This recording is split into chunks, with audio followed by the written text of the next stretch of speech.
Bonjour, dans cette vidéo, il sera notamment question de résoudre des équations trigonométriques de la forme 4 cosinus de x au carré moins 3 égale 0 dans l'intervalle moins pi, pi. Et en fait, dans cet exercice, il y aura une autre équation à résoudre qui est 2 sinus x au carré moins 1 égale 0.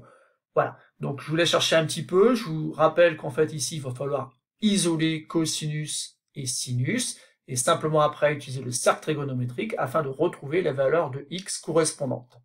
Donc je vous conseille d'appuyer sur pause, de chercher un petit peu, et simplement après de lire donc la suite de la vidéo. Donc passons à la résolution donc, de chacune de ces deux équations trigonométriques. Donc je rappelle qu'en fait ici, il va falloir essayer d'isoler cosinus x. Donc dans un premier temps, il semble assez logique d'écrire 4 cos carré x égale 3. Bon, on s'en rapproche un petit peu. Maintenant, on voit bien qu'il y a un 4 ici, qu'on va donc diviser par 4 de chaque côté. Donc j'obtiens cos carré x égale 3 quarts. Bon, c'est presque gagné. Alors je rappelle bien sûr au passage que cette écriture-là, cos carré x, n'est rien d'autre qu'une convention d'écriture qui correspond tout simplement à cosinus de x, le tout au carré. Et donc je vais pouvoir écrire cosinus de x égale donc racine carrée de 3 quarts. Mais attention, si je mets une équivalence ici, je suis en train de commettre une erreur. En effet, ici, il n'y a pas une possibilité, mais deux possibilités.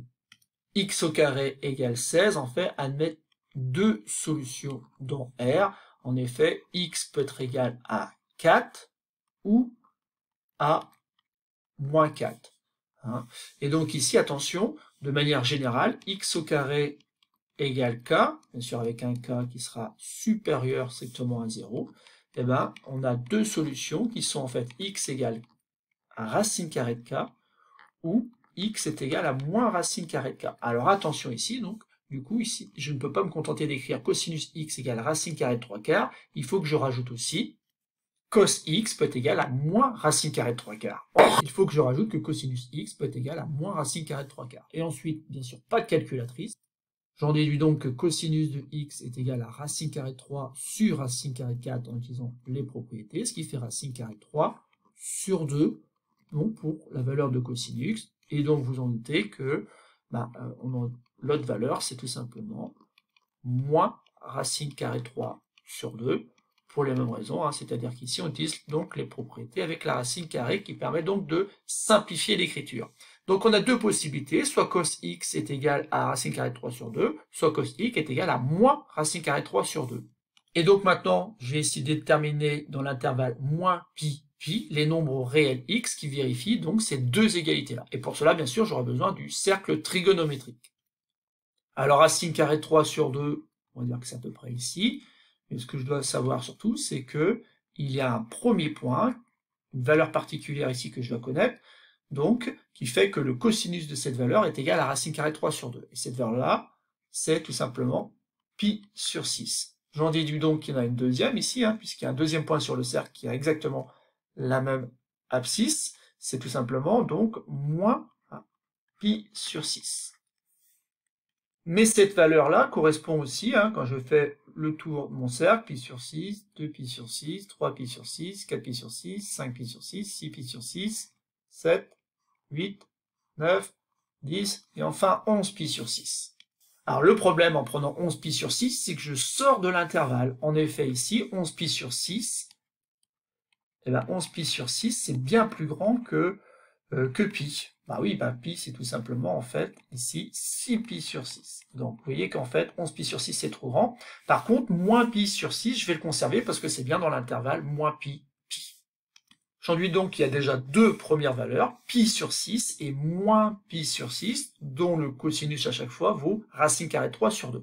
Il ne faut pas que j'oublie que je vais obtenir d'autres valeurs, solutions, puisqu'en fait, j'ai cos x qui peut être égal à moins racine carrée de 3 sur 2.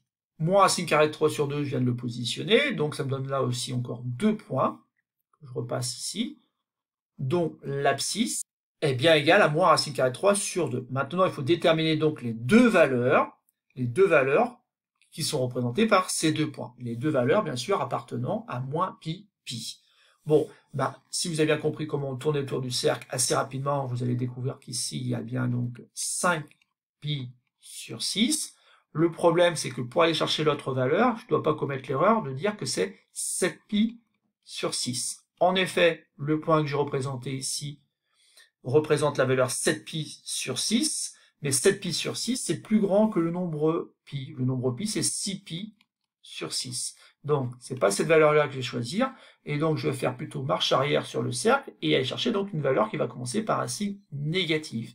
Et en fait, ici, je vais plutôt choisir moins 5pi sur 6, qui est bien dans l'intervalle qui m'est demandé ici, là, l'intervalle moins pi, pi.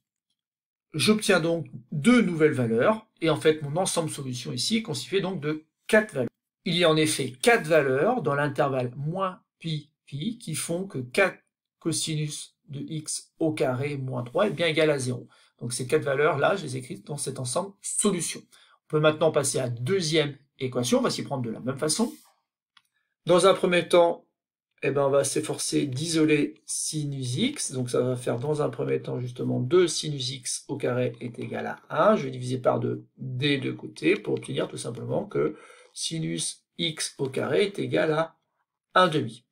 Alors cette fois-ci on ne va pas se tromper, donc on sait qu'il y aura deux possibilités, soit sinus x est égal donc à racine carrée de 1/2, soit sinus x est égal donc à moins racine carrée de 1/2. Ce qui fait en fait tout simplement racine carrée de 1 sur racine carrée de 2.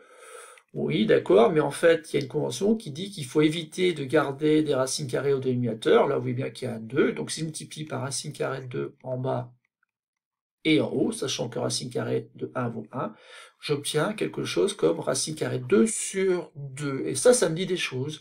J'ai l'impression d'avoir déjà vu cette valeur dans le tableau des valeurs particulières.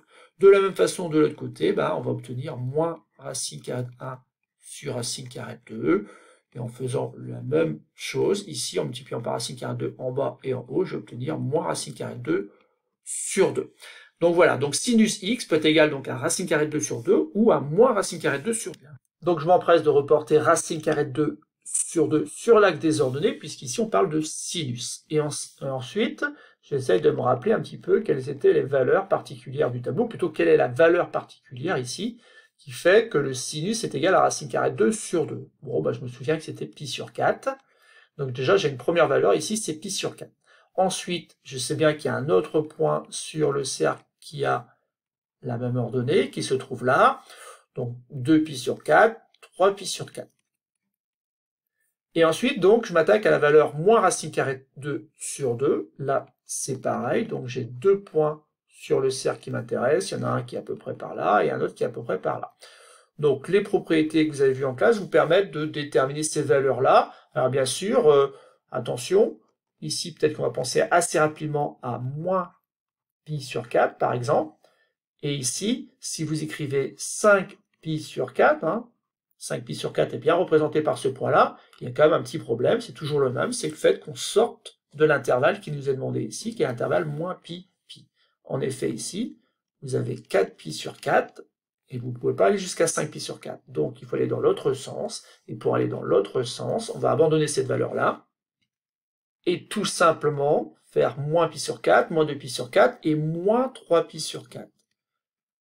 Voilà, donc en effet, on a 3pi sur 4, et finalement, moins 3pi sur 4 pour les valeurs de x. Résumons. Donc résumons, on a deux premières valeurs pour x qui fait que le sinus x est bien égal à racine carrée de 2 sur 2, c'était pi sur 4 et 3pi sur 4. Ensuite, on a deux autres valeurs qui font que le sinus x est égal à moins racine carrée de 2 sur 2, qui sont moins pi sur 4 et moins 3pi sur 4. Et il n'y a pas d'autres valeurs, donc ça veut dire que notre ensemble solution est composé de 4 valeurs, qui sont moins 3pi sur 4, moins pi sur 4, pi sur 4, ou encore 3pi sur 4, si on les range de la plus petite à la plus grande.